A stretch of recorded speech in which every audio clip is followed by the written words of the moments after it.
Hello tout le monde, je vous retrouve comme promis pour une nouvelle vidéo assez courte, enfin du moins je vais essayer. Et aujourd'hui je vais aborder le thème des morphologies. C'est un sujet qui m'a été pas mal demandé lors de ma dernière vidéo où je vous demandais un petit peu votre avis, où je vous ai sondé.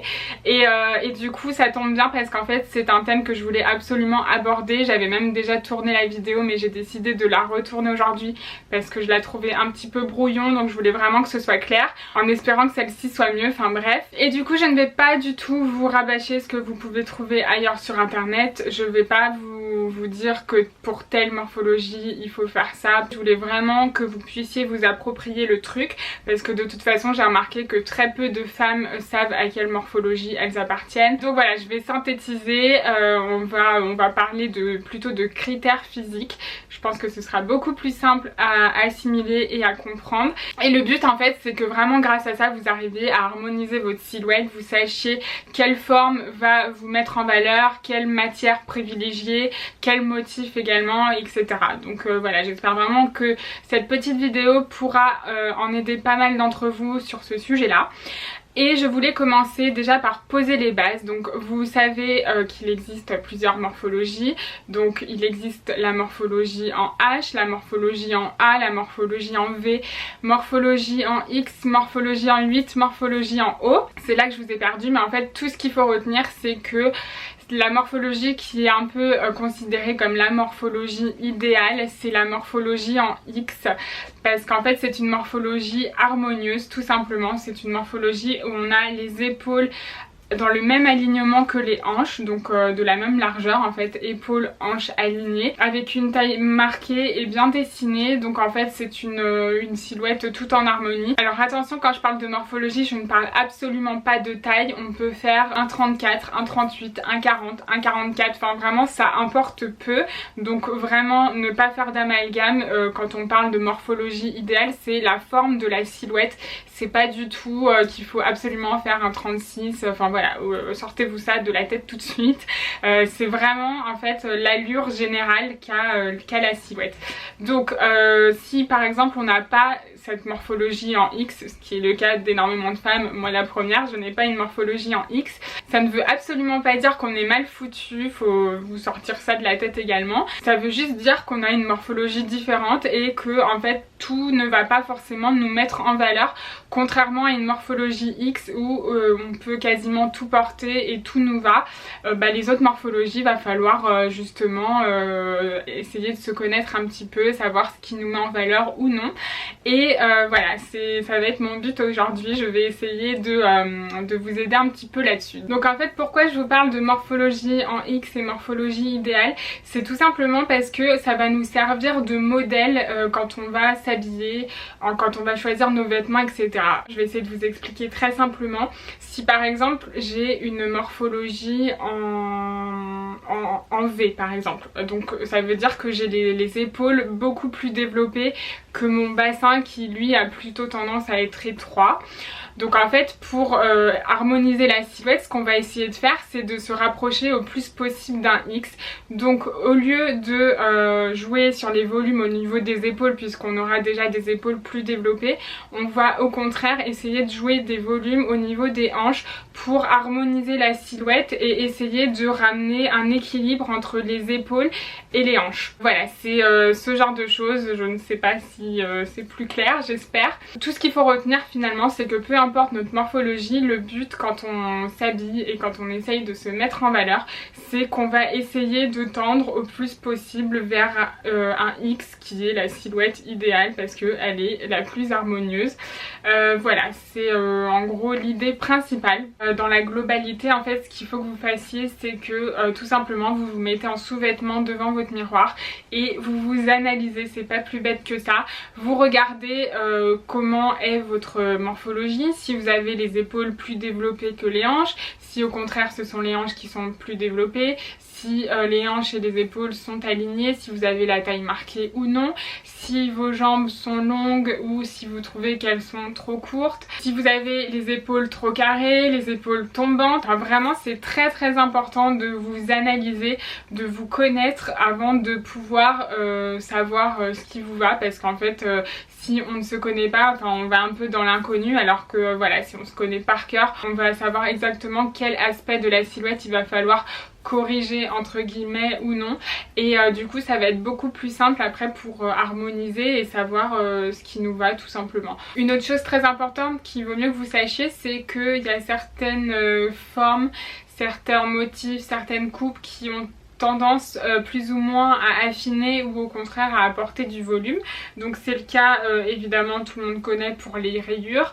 Les rayures horizontales vont avoir tendance à épaissir, les rayures verticales auront tendance à allonger, les diagonales elles vont plutôt casser les volumes, donc que ce soit des diagonales imprimées, donc des rayures en diagonale par exemple, ça va avoir tendance un petit peu à affiner, et si c'est des diagonales au niveau des coupes, donc tout ce qui est asymétrique par exemple, également ça va avoir tendance à casser les volumes et du coup à affiner. Ensuite il y a aussi certaines matières, les matières assez rigides qui ont très peu justement de fluidité vont avoir tendance logiquement à structurer, alors que des matières très fluides, très légères, vaporeuses, etc.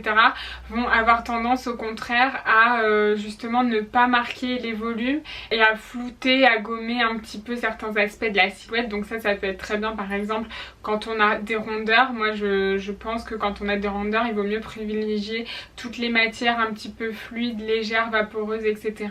Toutes les matières un petit peu brillantes vont avoir tendance à attirer l'œil. Ça va grossir un petit peu et ça va apporter du volume, alors que toutes les matières qui retiennent la lumière, donc assez mates, assez opaques, elles vont avoir tendance à affiner un petit peu au contraire. Certaines lignes vont avoir tendance également à accentuer ou à diminuer. Je pense par exemple au niveau des hauts, quand on a un haut par exemple comme ça, là c'est une ligne plutôt en A on va dire, enfin vous voyez un peu comme ça va avoir tendance à dégager les épaules et du coup à les amplifier, alors qu'une ligne en V comme ça aura plutôt tendance à dégager le buste et au contraire à gommer un petit peu plus les épaules.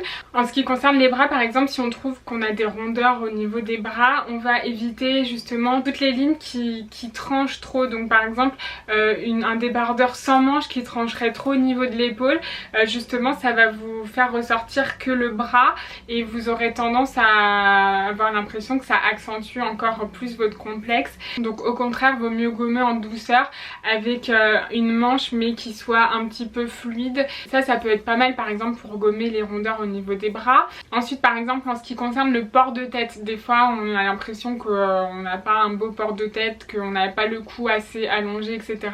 Pareil pour ça, on va privilégier d'ouvrir un petit peu le décolleté, enfin de dégager le buste en tout cas, pour pouvoir mettre en valeur son port de tête. On va éviter tout ce qui est col rond, col roulé, etc. qui vont avoir tendance à visuellement diminuer le cou. Voilà, c'est que des petites astuces comme ça. Pareil pour les jambes, si on trouve qu'on a les jambes trop courtes ou trop petites, le fait de porter des tailles hautes, visuellement ça va donner l'impression d'allonger la jambe et d'allonger la silhouette du cou. Les talons vont nous aider aussi énormément. Voilà, ça c'est un peu des idées en vrac qui me viennent comme ça. Donc à partir de là je vais essayer d'énumérer quelques critères physiques un petit peu généraux. Je suis désolée si j'en oublie, mais c'est vrai qu'après je peux pas faire non plus du cas par cas, sinon cette vidéo va effectivement durer 3/4 d'heure, donc voilà, j'essaye de faire au plus vite, au plus rapide. Donc pour vous donner des exemples, on va partir sur les morphologies. Donc par exemple une morphologie en A, c'est une morphologie où on va avoir les hanches un peu plus développées que les épaules. Donc pour ce genre de morphologie, ce qui est bien, c'est par exemple toutes les formes trapèzes, que ce soit au niveau des pantalons et des jupes, ça va vous gommer un petit peu les hanches. Et du coup c'est une morphologie où on va avoir tendance à avoir les épaules un tout petit peu plus étroites que les hanches. Donc on va aussi pouvoir jouer des volumes au niveau des épaules en portant des épaulettes, des hauts à froufrou. Enfin vraiment on peut se faire plaisir au niveau des volumes, des manches bouffantes, etc. Ça va va permettre d'harmoniser l'ensemble de la silhouette. Ensuite, si au contraire on a les épaules beaucoup plus développées que les hanches avec un bassin étroit, on va au contraire essayer de privilégier le volume au niveau des hanches. On va pouvoir porter des pantalons carottes, on va pouvoir porter des jupes un petit peu évasées et structurées avec une matière assez rigide. Pour au contraire essayer de gommer un petit peu les épaules, on n'hésitera pas à porter des formes asymétriques, donc que ce soit un haut avec une épaule tombante ou alors carrément avec une épaule asymétrique tout simplement. On va éviter évidemment tout ce qui est épaulettes et volants au niveau des épaules qui aura tendance à accentuer votre carrure. Ensuite, toutes les diagonales, je vous l'ai dit, on évite les diagonales comme ça avec les épaules rentrées, que ce soit devant ou derrière, ça aura tendance à élargir. Au contraire, toutes les coupes en V auront tendance à casser un petit peu les volumes, donc n'hésitez pas aussi avec les cols V quand on a des épaules développées. Pareil, les bretelles très très fines auront tendance à faire un effet visuel que les bretelles sont fines parce que justement vos épaules sont développées, donc on va éviter aussi toutes les bretelles très très fines. Pareil, si on a des rondeurs, ça aura le même effet. Il faudra privilégier quand même des bretelles assez conséquentes, enfin sans non plus exagérer, mais vous voyez ce que je veux dire, des bretelles vraiment très très fines, ça vous mettra pas en valeur. Ensuite, qu'est-ce que je peux citer comme exemple? Si vous n'avez pas la taille marquée, on va éviter tout ce qui est près du corps, tous les tissus qui contiennent de l'élastane, qui sont moulants en fait, ça va pas du tout vous mettre en valeur, donc vaut mieux privilégier d'apporter un petit peu de volume au niveau des hanches, peut-être au niveau des épaules pour harmoniser la silhouette et donner l'impression de créer une taille. Si jamais vous voulez marquer votre taille, essayez de remonter un petit peu sous la poitrine, ça vous mettra beaucoup plus en valeur que si vous mettez justement au niveau de la taille. Si vous avez des rondeurs au niveau du ventre, pareil, n'hésitez pas par exemple à porter des jupes taille haute qui sont fluides. Privilégiez surtout les matières fluides si vous avez des rondeurs, je vous l'ai déjà dit tout à l'heure, mais vraiment c'est important. Le fait qu'il y ait un joli mouvement dans vos vêtements, ça va gommer, ça va flouter un petit peu les rondeurs et ça va beaucoup plus vous mettre en valeur, et en plus ça va vraiment féminiser votre silhouette et ça peut créer vraiment des looks canons. N'oubliez pas aussi que tout ce qui est asymétrie, si par exemple vous mettez des jupes asymétriques, pareil, ça a tendance aussi à gommer un petit peu les rondeurs, comme je vous ai dit, les lignes diagonales. Enfin, il faut faire attention aussi à certains motifs. Si vous avez une morphologie en haut, évitez les vêtements avec des tout petits motifs. Au contraire, il faut des motifs qui soient assez visuels pour pouvoir donner de l'harmonie à l'ensemble de votre silhouette. Si jamais vous vous trouvez trop petite, n'oubliez pas qu'en fait il y a des effets visuels aussi qui élancent la silhouette. Donc je vous l'ai dit, par exemple les tailles hautes, ça va vous élancer les jambes. Évitez aussi toutes les longueurs qui sont en dessous du genou, donc plus long que le genou, ça aura tendance à vous tasser. Si jamais vous trouvez que vous avez trop de poitrine, que ça vous complexe, évitez tous les t-shirts qui vous enferment le buste, qui auront tendance à créer un effet de volume par ici. Privilégiez les ouvertures dégagées, donc ça peut être des petits cols V comme ça, ou alors des encolures carrées, ça met très très bien en valeur la silhouette. C'est plutôt pas mal et ça fait très féminin, enfin vraiment je suis assez fan. J'ai pas mal de hauts d'ailleurs dans cette forme là en ce moment, enfin bref, et du coup ça c'est vraiment pas mal. Pareil, si vous trouvez que vous n'avez pas assez de poitrine, que ça vous complexe, n'hésitez pas à choisir des hauts avec un petit détail au niveau de la poitrine. Ça peut être un nœud, ça peut être des froufrous, des volants, ça peut être quelque chose de fluide. Enfin vraiment, vous pouvez vous éclater de ce point de vue là, je pense. Si jamais vous avez les fesses plates, que ça vous complexe, essayez de bien faire attention quand vous choisissez des pantalons. Par exemple, je sais que sur certains jeans, selon comment les poches sont placées plus ou moins hautes, ça ne va pas du tout avoir le même effet.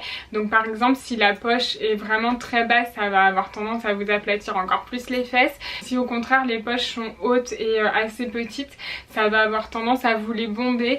Donc vraiment, il faut faire attention à tous les détails, vous l'aurez compris. Alors je pense avoir fait un petit peu le tour. Si jamais j'ai oublié des choses, n'hésitez pas à me le dire. Mais en tout cas, j'espère que vous retiendrez l'idée globale. C'est qu'il faut sans cesse essayer d'harmoniser sa silhouette. Faut, si on peut, essayer de gommer les choses qui vous dérangent, mais faut pas hésiter surtout à mettre en valeur aussi vos atouts, c'est très important. Pour qu'on se sente bien, faut aussi tenir compte de ses atouts et savoir les mettre en valeur, et la plupart du temps ça suffit à gommer nos défauts. Le tout c'est vraiment de s'assumer, d'aimer ce qu'on porte, et surtout je vous le redis, c'est de bien se connaître pour pouvoir au mieux se mettre en valeur. Donc voilà, j'espère que cette vidéo vous aura éclairé un petit peu, qu'elle vous aura pas trop embrouillé, j'espère que ça va pas faire l'effet inverse, pitié. Mais en tout cas, si jamais encore une fois j'ai oublié des détails, si vous avez des questions, n'hésitez pas à me les poser en commentaire. Et voilà, j'espère que ça pourra vous être utile d'une façon ou d'une autre. Je vais aller boire un coup là parce que je crois que je n'ai plus de salive, j'en peux plus, donc je vais vous laisser et je vous retrouve comme d'habitude sur Instagram et sur le blog, et je vous fais des gros bisous, à plus.